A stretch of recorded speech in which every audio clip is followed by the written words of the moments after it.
Hello everyone. Firstly, let me introduction.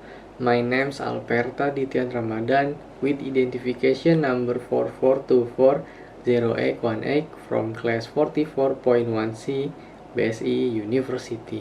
So in this first part of video, I will give my opinion about the third round World Cup qualification match Indonesia versus Bahrain on 10 October at Bahrain National Stadium, which ended in a draw with a score of 2 equal.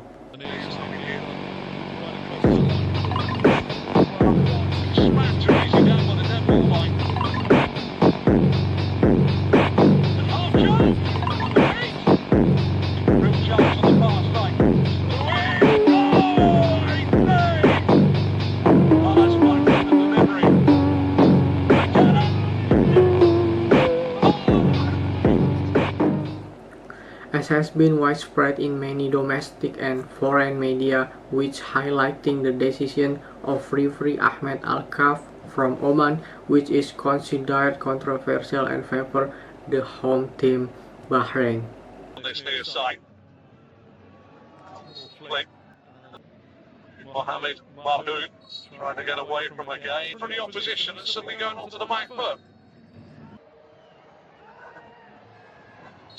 It's gone out of play.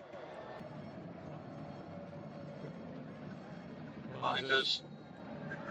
But on with the header away. Eric Divisi.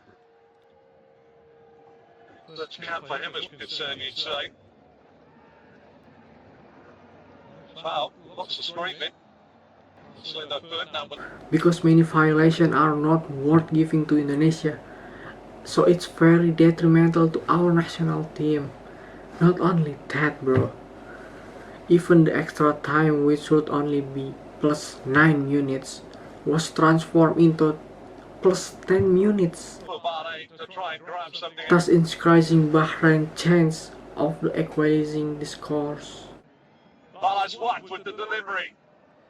Flickano! Oh, how late! Can you beat Marhoud? Scores from 36 yards in the first half, and then in the 99th minute, he scored. So, from what has happened, according to my point of view, the decision taken by PSSI to report the case to FIFA is very correct. Yeah, it's very correct. Even though I know that this method will not be able to change the result, but my hope is the FIFA can give a hard punishment to the referee so that the referee out there understand the consequence if they do the same thing, right? Yeah, although our national team has missed of 3 points in the match, but of course I still have hopes and opportunities to advance to the 2026 World Cup.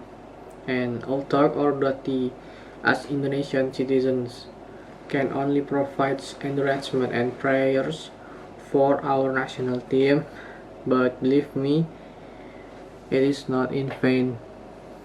It is not in vain. Yeah, it is not in vain. And yeah, that's the opinion I expressed to this video about Indonesia versus Bahrain match. Thank you for listening to my opinion. Wassalamualaikum warahmatullahi wabarakatuh. Assalamualaikum warahmatullahi wabarakatuh. Hello everyone. So in this part 2 video, I will explain what I know about simple present tense. So if there is any wrong explanation in this material, you can provide criticism or input to the comment column, okay? Okay, I'll start right away. So this is me giving an overview of our material today. There are only 3 overviews here, namely definition, use for, and formula verb. There is a definition here. So simple present is a verb used to describe a regular, routine, or habitual occurrence that keeps happening every day. Simple present tense can also be used to show something that is happening right now. And additional, there is a time signal. Every tense has a time signal. So the simple present tense time signal is always usually, sometimes, every afternoon, every week, every day, ever, never, and seldom. Next, I will explain what kind of situation to use the simple present. The first is used for habitual action. For example, is I wake up at 6 o'clock every day, and my father goes to the office every day at 6 o'clock. Next, you can use for fake statement. For example, is fire is hot and water boils at 100 degrees Celsius. Next, you can use for imperative. For example, close the door and be careful. Next, you can use for something that will be soon. For example, is the party starts soon and the second train arrives this night at 7 o'clock. Last, you can use for describing yourself.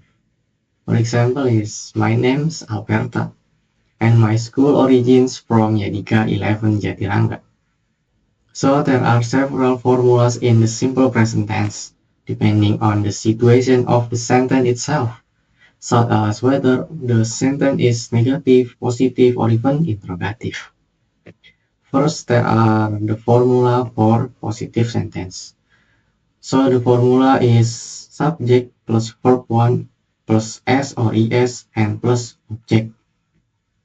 And the terms are verb 1 can add s or es if the subject is he, she, or it.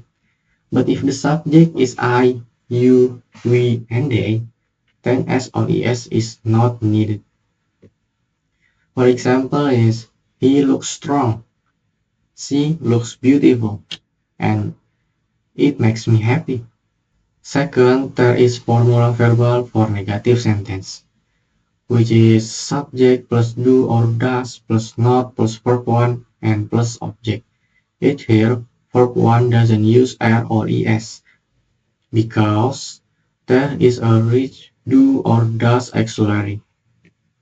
And the terms are the subject can have does, be that.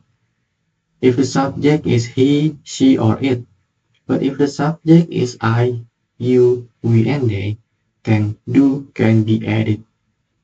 For example is he doesn't look strong, she doesn't look beautiful, and it doesn't make me happy. Last, formula verbal for interrogative sentence, which is do or does plus subject plus verb 1 plus object and plus interrogative.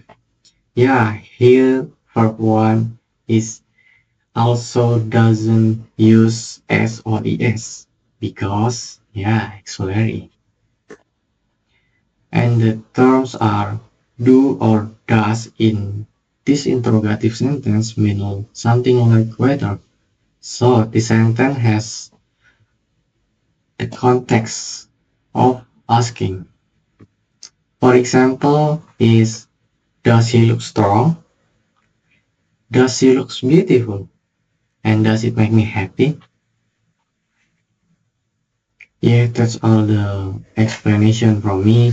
If there are wrong words, please for me. Thank you for watching until the end. Wassalamualaikum warahmatullahi wabarakatuh.